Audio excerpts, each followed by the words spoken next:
yawning house lies empty. The clock ticks on, repeating its sound into the emptiness.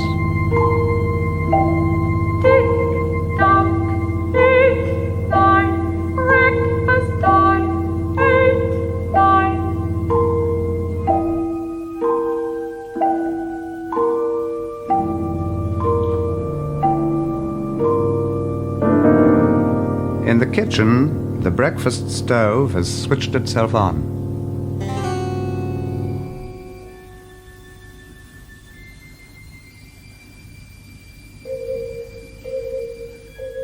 It has ejected 8 pieces of perfectly browned toast, a jug of coffee,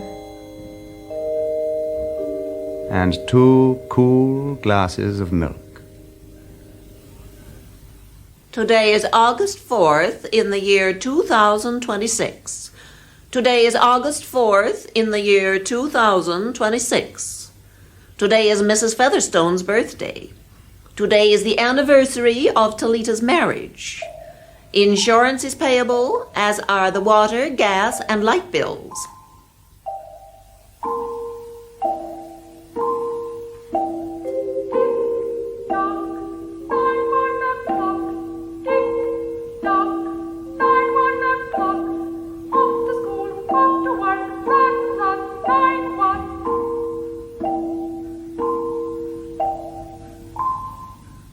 But no doors slam, no carpets take the soft tread of rubber heels. Rain, rain, go away, rubbers, raincoats for today. Rain, rain, go away, rubbers, raincoats for today.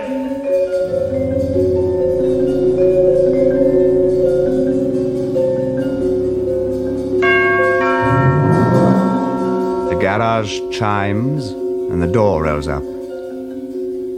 It reveals a car waiting inside. After a long wait, the door rolls down again.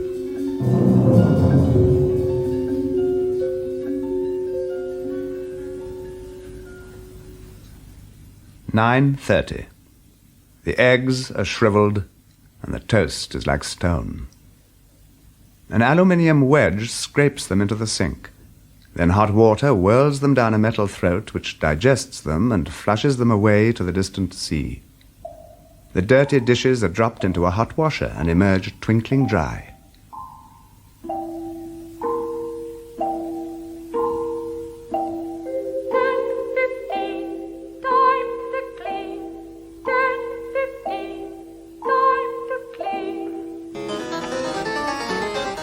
Out of warrens in the wall, tiny robot mice have darted, all rubber and metal.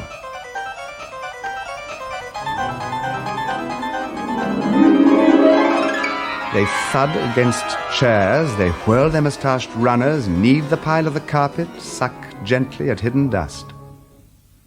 They have popped back into their burrows. Their pink electric eyes have faded. The house is clean.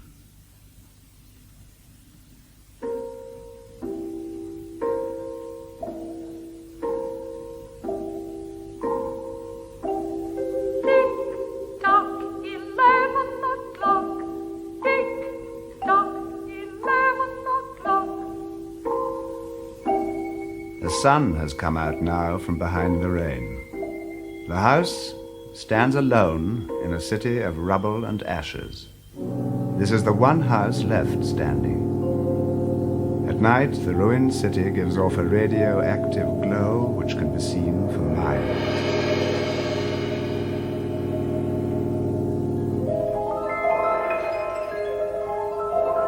The garden sprinklers fill the soft morning air with scatterings of brightness. The water pelts against the window panes. It runs down the west side of the house.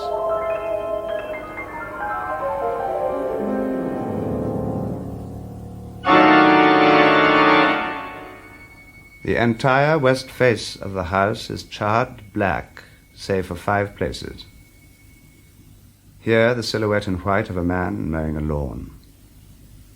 Here, as in a photograph, a woman bent to pick flowers. Still farther over, their images stamped in the house in one titanic instant. A small boy, hands flung in the air. Higher up, the image of a thrown ball, and opposite him a girl, hands raised to catch a ball which never came down. The 5 spots of white, the man, the woman, the children, the ball, remain. The rest is a thin layer of black.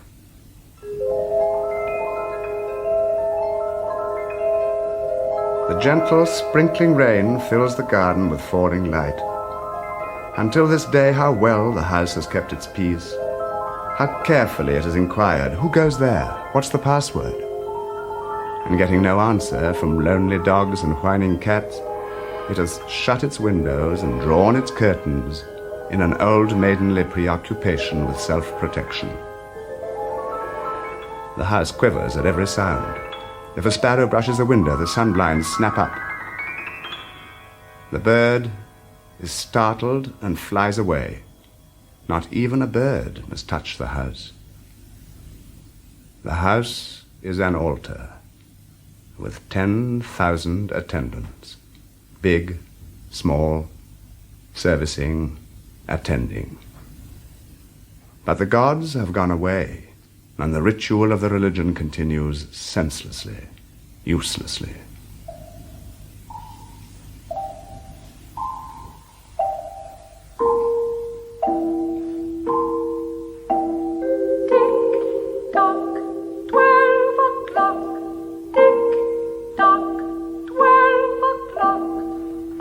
A dog whines, shivering on the front porch. The front door recognizes the dog's voice and opens. The dog, once huge and fleshy, has now gone to bone and is covered with sores. It moves in and drags itself through the house, leaving a trail of mud. The angry mice come whirring along behind it, angry at having to pick up mud, angry at inconvenience. For not a leaf fragment can blow under the door without the wall panels flipping open and the copper scrap mice flashing swiftly out. The offending dust, hair, or paper is seized in miniature steel jaws and raced back to the burrows. From there, it goes down tubes into the cellar, where it is dropped into the sighing vent of an incinerator which sits like evil Baal in a dark corner.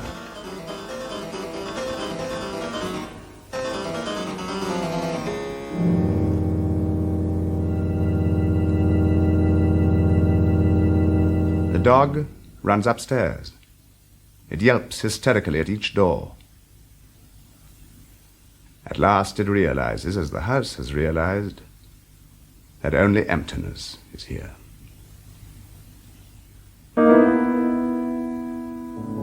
In the kitchen, the stove is making pancakes now and filling the house with a rich smell of baking. The dog scratches desperately at the door. The door remains shut. The dog froths at the mouth and its eyes turn to fire.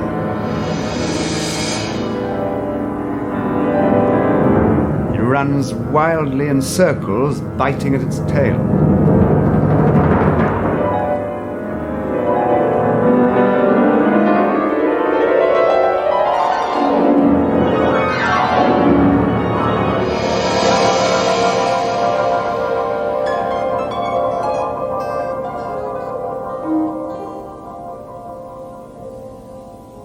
And at last, it dies.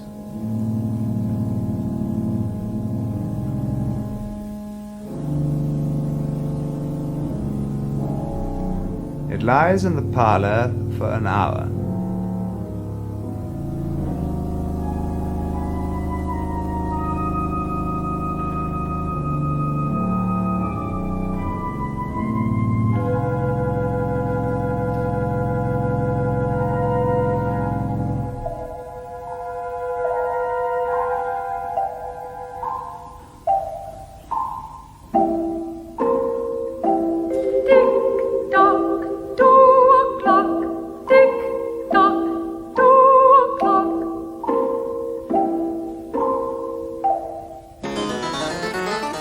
cleaning mice have come out.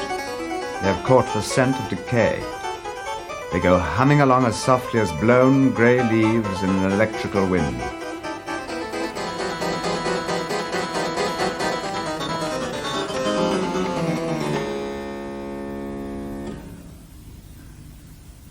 The dog is gone now.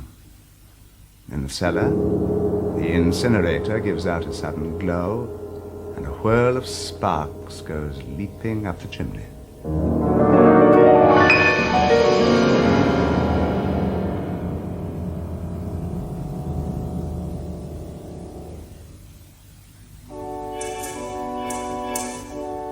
And now it is afternoon. Bridge tables are sprouting from the walls. Playing cards are fluttering down in a shower of pips. A tray of tea has appeared on a side table. There are tiny sandwiches and a large iced cake. Suitable music accompanies the tea interval, but the tables are silent and the cards untouched.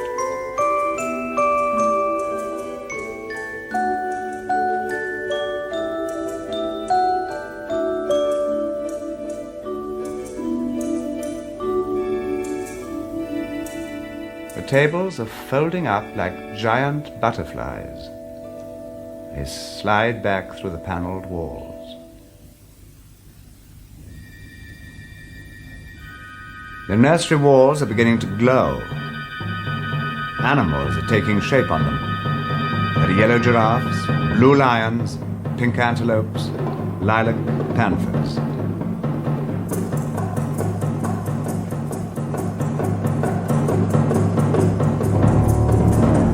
There's the lazy bumble of a purring lion, the patter of okapi feet, the murmur of fresh jungle rain falling on summer-starched grass. Now the walls are dissolving into distances of parched weed, mile on mile, and warm, endless sky. The animals are drawing away into thorn breaks and water holes. It is the children's hour. The kitchen stove is at work again. It is evening, and dinner is being cooked. Tick-tock, 9 o'clock. Tick-tock, 9 o'clock. Time for rest, time for play, time to put your cares away. The dinner has been served, and the wasted food has been thrown away.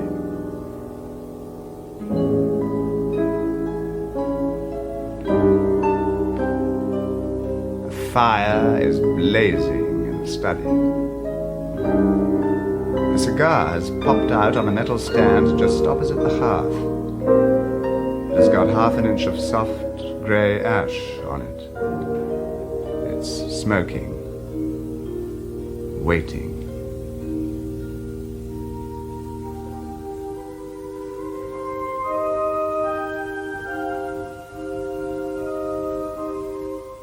And now it is bedtime. In the bedrooms, the beds are being warmed by their electric blankets, for the night is cool.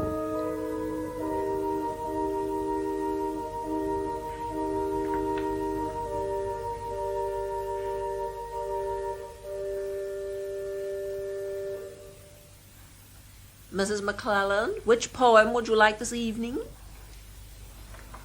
Since you express no preference, I shall select a poem at random. Sarah Teasdale, as I recall, your favorite. There will come soft rains and the smell of the ground, and swallows circling with their shimmering sound, and frogs on the pools singing at night, and wild plum trees in tremulous white. Robins will wear their feathery fire, whistling their whims on a low fence wire. And not one will know of the war, not one will care at last when it is done. Not one would mind, neither bird nor tree, if mankind perished utterly. and spring herself when she woke at dawn, would scarcely know that we were gone. The fire burns on the stone hearth, and the cigar falls away into a mound of quiet ash on its tray. The empty chairs face each other between the silent walls. It is 11 o'clock, and the wind is blowing. A falling bough has crashed through the kitchen window.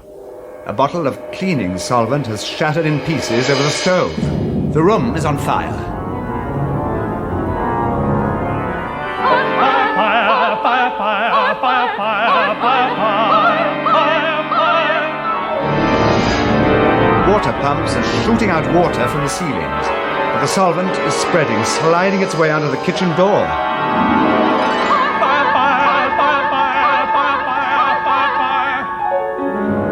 The house is trying to save itself. Fire doors have sprung shut, water is being pumped onto the flames. But the windows have broken in the heat, and the wind is blowing on the fire now. With 10 billion angry sparks, the fire has roared its way from room to room. Water rats have come squeaking from the walls. They each give a burst of water. Mechanical rain is spraying down, but the fire has gone crackling up the stairs. It is feeding on Picassos and Matisse as though they were delicacies. It bakes off the oily flesh and tenderly crisps the canvas into black shavings. The fire's on the beds now. It's in the windows, changing the color of the curtains in an instant flame. Our reinforcements. Blind robot faces have come peering down from attic trapdoors, and they're gushing out snakes of green chemical which go whipping over the floors, killing the fire with a clear, cold venom. No, the fire's been too clever for them. It sent its flames up outside the house, right up to the attics. It's reached the pumps.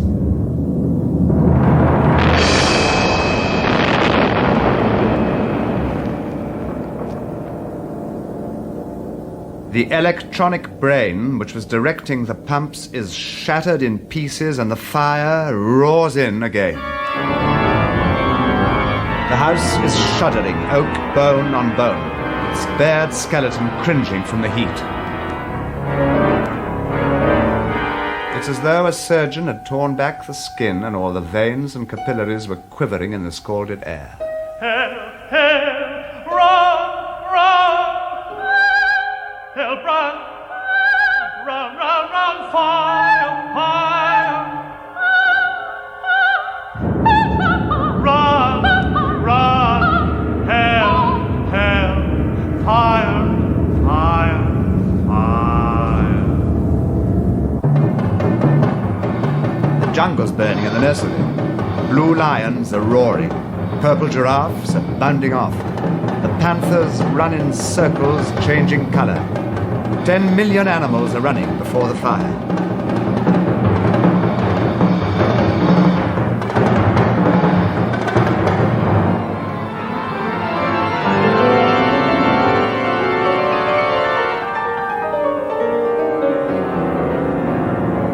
They're making for a steaming river in the distance. The death of the house is very near now.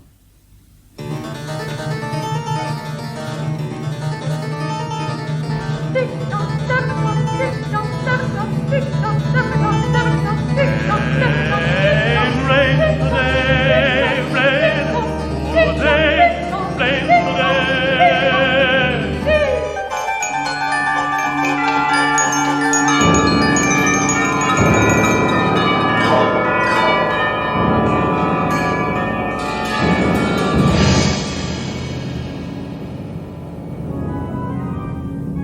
A few last cleaning mice have come darting out. They're bravely trying to clear the ashes away.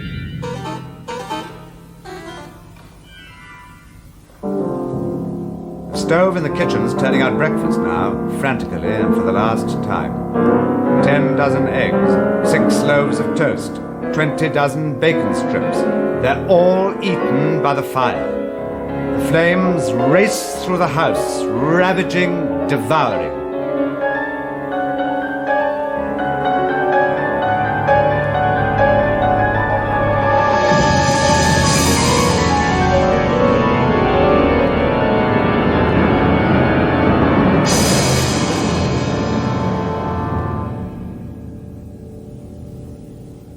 The fire has burst the house apart. It has slammed flat down on the ground, puffing out spark and smoke. The attic has smashed into the kitchen and drawing room. The drawing room has smashed into the cellar. Deep freeze, armchairs, film tapes, circuits, beds, they're all in a muddled, cluttered mound beneath the ruins. There is only smoke and silence. A great quantity of smoke. Dawn is showing faintly in the east. The sun is rising now and is beginning to shine over the heaped rubble and steam. There's one wall left standing among the ruins. Just one wall, alone. Today is August 5th of the year 2026.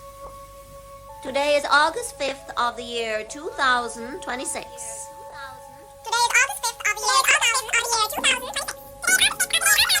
The voice is coming from inside the wall, I think. A last voice is speaking from the house.